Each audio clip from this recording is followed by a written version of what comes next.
Bien. Bonjour à tous.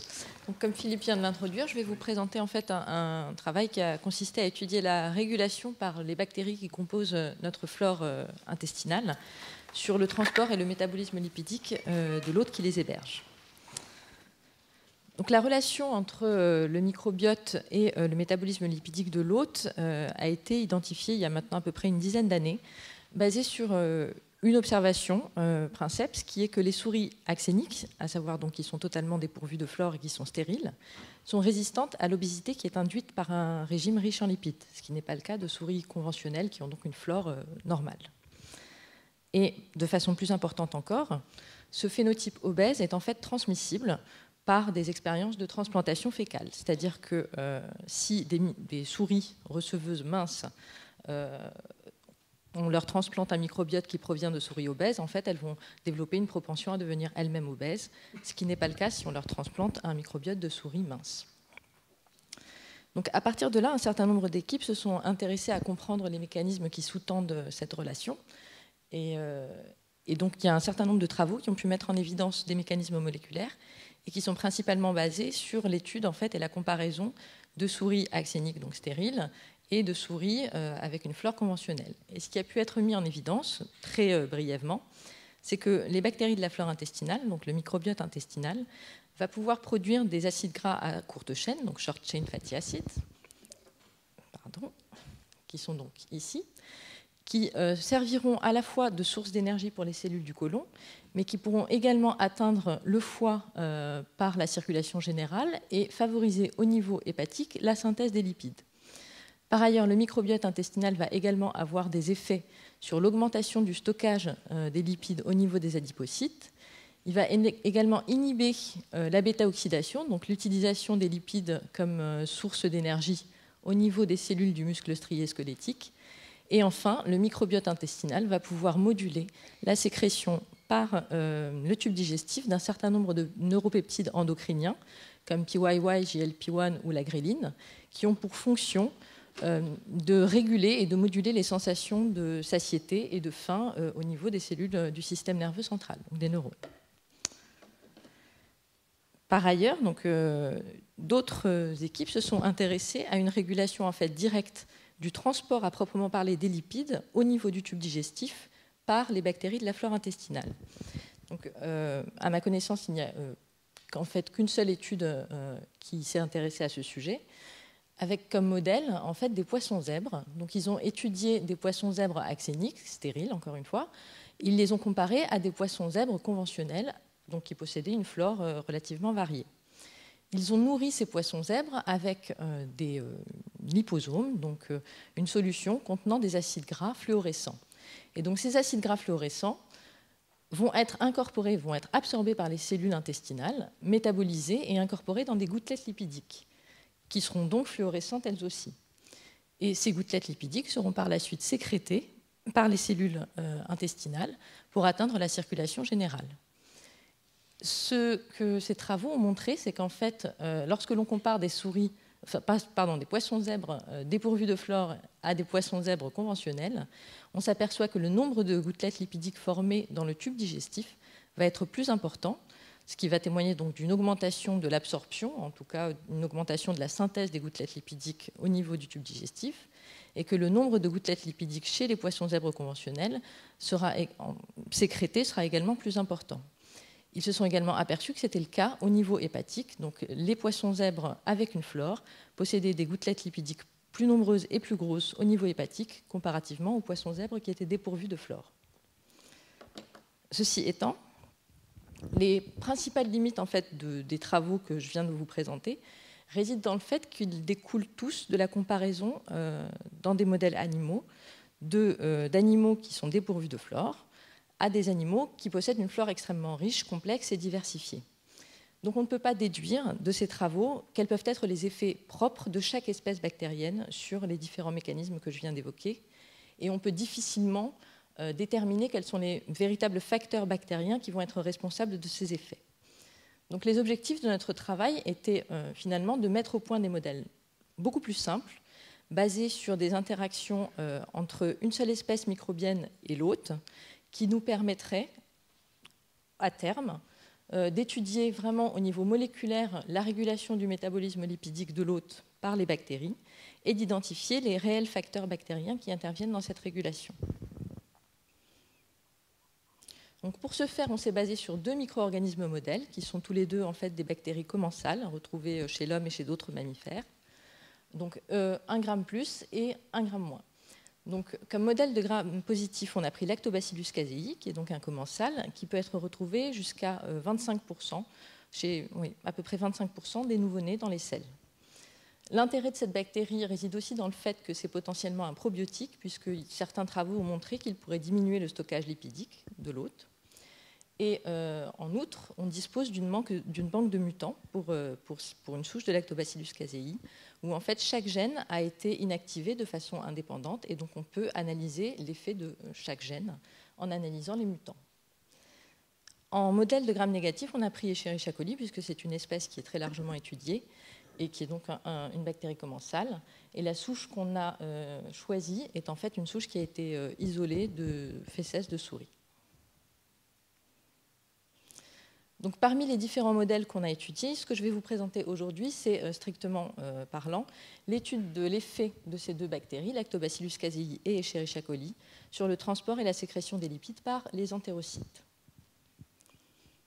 Dans notre modèle expérimental, on a choisi d'étudier des cellules épithéliales intestinales murines, dérivées donc de l'intestin grêle, parce que c'est le site où se déroulent les phases d'absorption de nutriments et de sécrétion.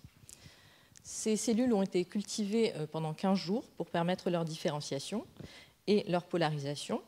Donc, au bout de 15 jours, les cellules sont cultivées dans des inserts qui possèdent en fait un filtre, et les cellules sont posées sur ce filtre. Et au bout de 15 jours, elles se différencient avec un pôle apical qui va permettre l'absorption des nutriments et un pôle basolatéral qui permettra la sécrétion. Après leur différenciation, donc, les cellules sont infectées par des bactéries pendant 16 heures, soit Lactobacillus casei, soit Escherichia coli. Au bout de 16 heures, on aspire le milieu du compartiment supérieur pour éliminer toutes les bactéries non adhérentes. Et puis, on ajoute des micelles lipidiques qui comportent un acide gras qui sera fluorescent, qui est le BodyP FLC12 dans notre cas. Et cette composition du milieu comportant des micelles fluorescents, on va la laisser en contact avec les cellules dans le milieu supérieur pendant un temps d'accumulation qui peut varier de 6 à 24 heures. Donc, au cours de ces 6 à 24 heures, on pourra suivre, du fait de l'incorporation de l'acide gras fluorescent dans les cellules et de sa sécrétion une fois qu'il sera métabolisé, la fluorescence et le niveau de sécrétion du lipide et de sécrétion. Donc, en pratique, je vous ai signalé ici qu'en fait, les lipides, après avoir été incorporés par la cellule, donc étaient métabolisés et normalement sont incorporés dans des vésicules qui sont des kilomicrons qui doivent être sécrétés, disons, dans un hôte normal et dans un tube digestif, dans la lymphe. Donc, notre premier test était basé sur la mesure de la fluorescence dans le compartiment inférieur, puisque cette mesure de fluorescence va en fait refléter le niveau de sécrétion de ces structures qui ressemblent à des chylomicrons. Et ce dont on s'est aperçu, c'est que lorsqu'on incube les cellules en présence de Lactobacillus casei ou d'Escherichia coli, le niveau de fluorescence était très fortement diminué par des cellules qu'on n'infecte pas et qui sont représentées ici. Donc, ceci témoigne du fait qu'à la fois Lactobacillus casei et Escherichia coli sont capables d'inhiber la sécrétion des triglycérides par les entérocytes. Si l'on s'intéresse cette fois-ci aux cellules elles-mêmes, donc on peut récupérer en fait le filtre sur lequel sont posées les cellules, les fixer et réaliser différents immunomarquages qui nous permettent d'analyser en fait la composition des cellules et les différents compartiments cellulaires. Et donc, lorsque les cellules incorporent l'acide gras fluorescent, elles vont l'incorporer dans des vésicules lipidiques qui vont apparaître, là encore, fluorescentes. Donc, on s'est aperçu, là encore, que lorsque les cellules sont infectées par Lactobacillus casei, les gouttelettes lipidiques semblaient à la fois plus grosses et plus nombreuses que lorsque les cellules n'étaient pas infectées, ce qui est totalement l'opposé lorsque les cellules sont infectées par Escherichia coli. Donc, ceci suggérant que Lactobacillus casei en fait, entraîne une augmentation du stockage ou un blocage de la sécrétion de ces vésicules lipidiques. Donc ces différentes images, en fait, on peut les quantifier par des analyses bioinformatiques, auquel cas on s'aperçoit que le nombre de gouttelettes lipidiques en fait n'est pas modifié dans les différentes conditions, cellules non infectées, infectées par Lactobacillus casei et Escherichia coli, où on voit une légère augmentation mais qui est peu significative, alors que la taille des gouttelettes lipidiques en revanche est fortement modifiée, puisqu'on voit une augmentation de la taille des gouttelettes lipidiques lorsque les cellules sont infectées par Lactobacillus casei et une forte diminution de leur taille lorsqu'elles sont infectées par Escherichia coli. Donc ici, en fait, elles sont très peu visibles, précisément parce qu'elles sont très petites. Et on peut pousser un petit peu plus loin l'analyse en comparant en fait la proportion de gouttelettes lipidiques en fonction de leur volume, de leur taille, dans les différentes conditions. Donc ici, on a la proportion de gouttelettes lipidiques en fonction de différentes tailles de gouttelettes, allant de la plus petite à la plus grande. Et on s'aperçoit en effet que la proportion de gouttelettes lipidiques de petite taille est plus importante lorsque les cellules sont infectées par Escherichia coli. Et si l'on agrandit sur les gouttelettes lipidiques de grande taille, on s'aperçoit que la proportion de gouttelettes lipidiques de grande taille est augmentée lorsque les cellules sont infectées par Lactobacillus casei, alors qu'elle est fortement diminuée en présence d'Escherichia coli. Donc, en conclusion, en fait, on montre de cette manière que les effets de Lactobacillus casei et d'Escherichia coli sur le transport et la sécrétion des lipides ne sont pas équivalents. Il est vrai que Lactobacillus casei et Escherichia coli inhibent tous deux la sécrétion des lipides dans le compartiment inférieur de nos cellules. Et ceci a été confirmé par des dosages biochimiques, puisqu'on a pu doser réellement les triglycérides dans le compartiment inférieur, qui est diminué à la fois avec Lactobacillus casei et Escherichia coli. Cependant, leurs effets sont inverses sur les gouttelettes lipidiques intracellulaires, démontrant que les mécanismes mis en jeu sont différents en fait. Lactobacillus casei semble inhiber la synthèse et la sécrétion des chylomicrons, ce qu'on a pu en fait confirmer par d'autres modèles expérimentaux, alors qu'Escherichia coli semble augmenter la dégradation et la consommation des lipides, ce qui a également été confirmé dans d'autres modèles expérimentaux, en particulier des modèles animaux.